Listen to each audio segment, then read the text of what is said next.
ప్రియమైనటువంటి దేవుని బిడ్డలారా, ప్రభు అయిన యేసుక్రీస్తు పేరిట మీ అందరికీ వందనాలు తెలియజేస్తున్నాను.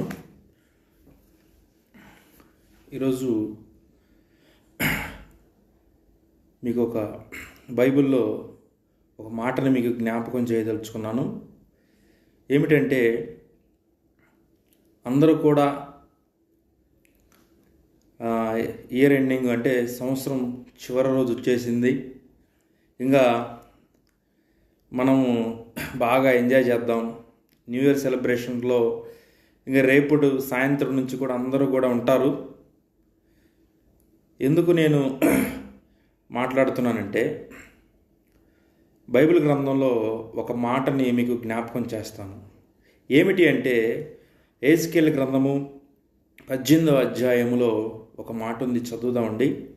మీరు జరిగించిన అక్రమ క్రియలన్నిటినీ విడిచి నూతన హృదయమును నూతన బుద్ధియు తెచ్చుకొనండి.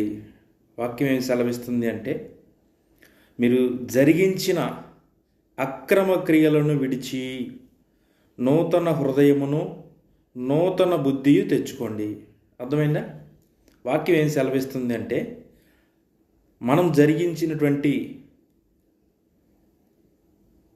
అక్రమ క్రియలను విడిచి నూతన హృదయమును నూతన బుద్ధిని తెచ్చుకోండి.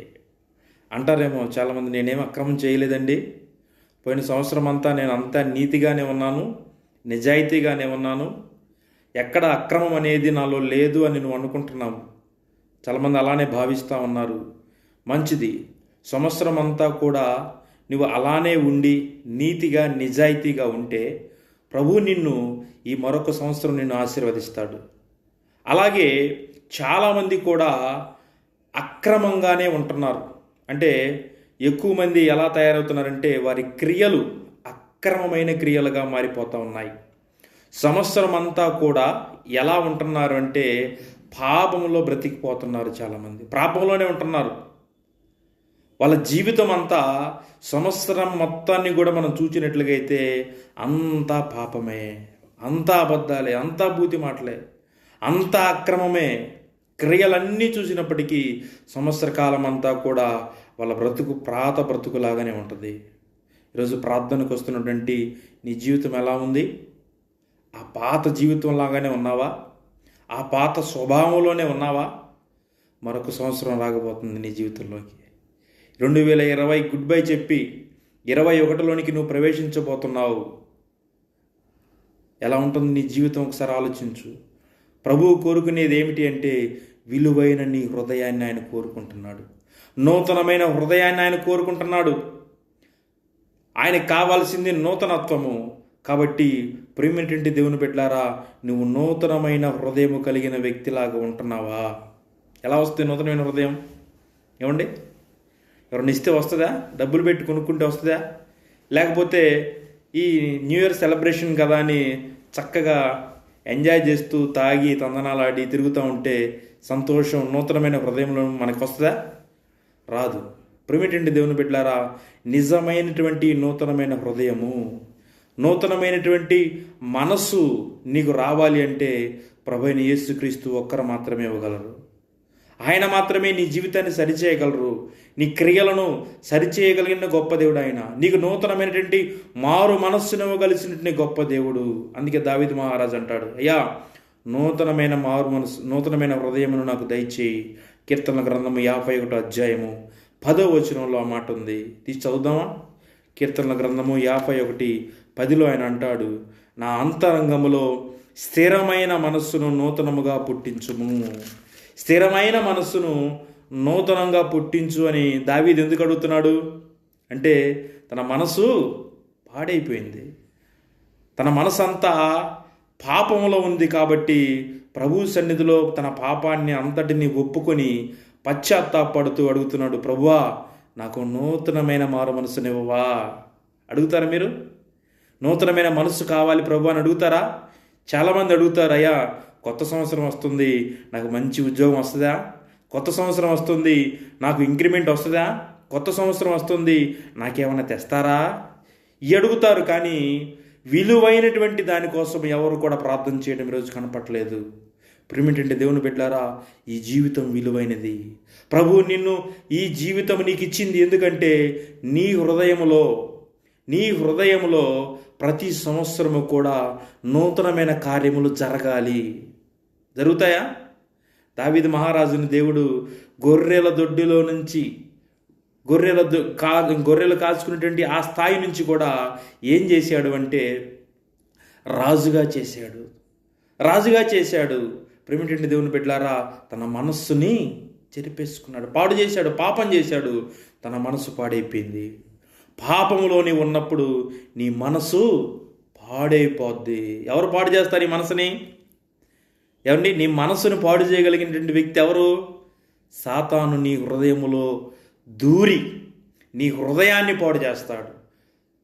దావీదు మహారాజు కళ్ళ ద్వారా చూసి హృదయములో పాపమును పెట్టుకొని శారీరకంగా పాపం చేశాడు.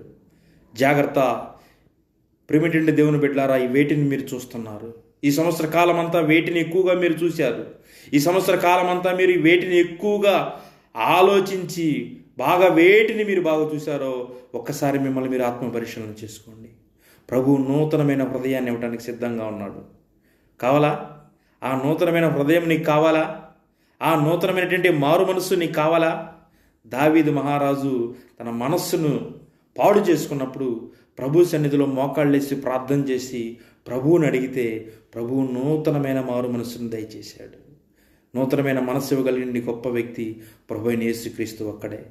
కాబట్టి ఇంకొంచెం ముందుకు వచ్చినట్లుగైతే నూతనమైనటువంటి బుద్ధి తెచ్చుకోండి. నూతనమైన బుద్ధి కావాలి మనకి. ఈ సంవత్సరము మనం విడిచిపెట్టబోతున్నాం కాబట్టి మనకి నూతనమైన బుద్ధి కావాలి, నూతనమైనటువంటి ఆలోచనలు మనకు కావాలి.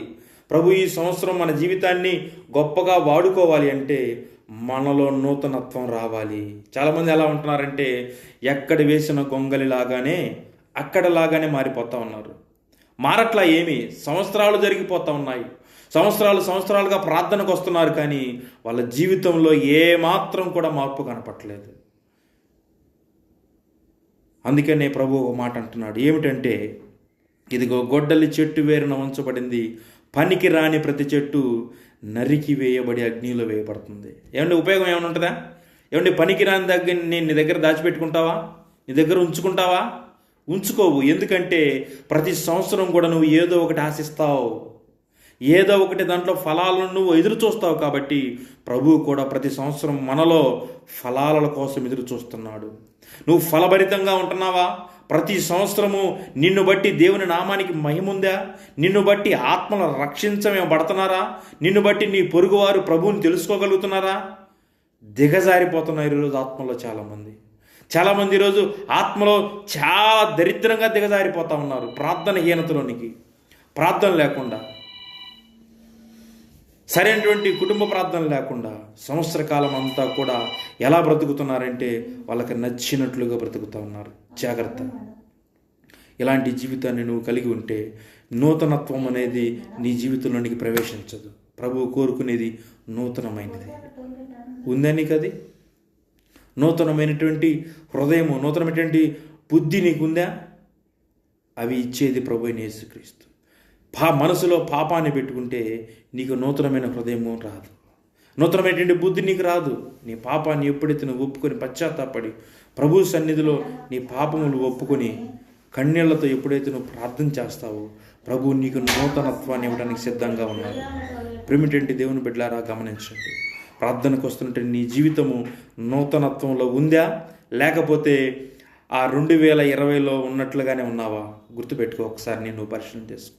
ప్రభు అలాంటి మనసుతో, అలాంటి వ్యక్తిత్వంతో ఉంటే ప్రభు ఇష్టపడ్డావు. ఎందుకంటే నీలో నూతనత్వాన్ని చూస్తున్నాడు ఆయన. నీలో క్రొత్తదనం కావాలి ఆయనకి. నువ్వు పరిశుద్ధంగా ఉండాలి ప్రతి సంవత్సరము కూడా. నీలో క్రియలు కనపడాలి ఆయనకి. ప్రతి దినము కూడా నువ్వు ఆత్మలో ఎదుగుతూ ఉంటే ప్రభుకు సంతోషం అండి. నువ్వు ప్రతి దినము ఆత్మలో నువ్వు దిగజారిపోతా ఉంటే ప్రభువు నీ కోసము దినమెల్లా చేతులు చాపి ఏడుస్తున్నాడు. జాగ్రత్త. ఆత్మలో దిగజారిపోతున్నావేమో, ఒక్కసారి ఆత్మ పరిశీలన చేసుకో. నూతనత్వం కావాలి నీకు, నూతనమైన జీవితం నీకు కావాలి. అవి ఉంటేనే నీ జీవితంలో ఆశీర్వాదకరము. ప్రేమేంటంటే దేవుని బిడ్డలారా, ప్రభు ఎందుకు ఈ లోకానికి వచ్చాడు? నిన్ను నూతనపరచడానికి, నీకు రక్షణ ఇవ్వడం కోసం, నిన్ను నిన్ను పాప క్షమాపణ వాగ్దానము దయచేయటం కోసం ప్రభు కలువరిగిరిలో నీ కోసం నా కోసం సిలువలో బలియాగమయ్యాడు. తన తలకు ముళ్ళ కిరీటాన్ని గుచ్చించుకొని, చేతులకు కాళ్లకు మేకులు కొట్టించుకొని, తన దేహమంతా రక్తము కార్చి ఆయన తన దివ్య మహిమను విడిచిపెట్టి నీకోసం నా కోసం ప్రాణాన్ని పెట్టాడు. ఎందుకంటే నువ్వు ఇంకా ఆ పాత స్వభావంలో ఉండకూడదని, నువ్వు ఇంకా 2000 సంవత్సరంలో ఉండకుండా, ఆ 2000 సంవత్సరంలో ఉన్నటువంటి ఆ పాత స్వభావాలు నీ జీవితంలో ఉండకుండా క్రొత్త స్వభావం నీ జీవితంలో ఉండాలని ఆయన ప్రతి సంవత్సరం నీ నుంచి ఆశిస్తూ ఉన్నాడు. ఆయన ప్రతి సంవత్సరము కూడా నీలో క్రొత్తదనం కోసం ఆయన ఎదురు చూస్తూ ఉన్నాడు. ప్రిమిటండి దేవుని బిడ్డలారా, ఆ గాయములు పొందినటువంటి ప్రభువును ఒకసారి చూడండి. ఆ చేతులకి కాళ్ళకి మేకులు కొట్టినటువంటి ఆ రక్షకుని ఒకసారి జ్ఞాపకం చేసుకోండి. ఆయన ఎందుకు తన దివ్య మహిమని విడిచిపెట్టి ఇక్కడికి వచ్చాడు? ఎందుకు ఇక్కడికి వచ్చి శిలువ యాగము చేసి మరణించాడు? నీకోసము, నా కోసమే కదా. మనం నూతనత్వంగా ఉండి, మనం పరిశుద్ధంగా పవిత్రంగా ఉండి ఆయన్ని మహిమపరచాలన్నదే ఆయన ఉద్దేశం కదా. అందుకే ఆయన తన రక్తాన్ని కార్చి చివరి రక్తపు బొట్టును కూడా మన కోసం ఇచ్చింది. ఎందుకంటే మనం పరిశుద్ధమైన వ్యక్తులుగా ఉండాలి, నూతనంగా మనం ఉండాలి. నూతనంగా ఉన్నప్పుడు మాత్రమే మన జీవితాల్లో దేవుడి ఆశీర్వాదాలు వస్తాయి. అంతేనండి. నువ్వు నూతనత్వంగా ఉంటే నీ జీవితంలో నూతనమైన ఆశీర్వాదాలు ప్రభువు నీకు ఇవ్వడానికి సిద్ధంగా ఉన్నాడు. తలలు వంచితే మనం ప్రార్థన చేసుకుందాం. సర్వశక్తి కలిగినటువంటి మా ప్రభువా, నీ పాదాలకు వందనాలు, స్తోత్రాలు.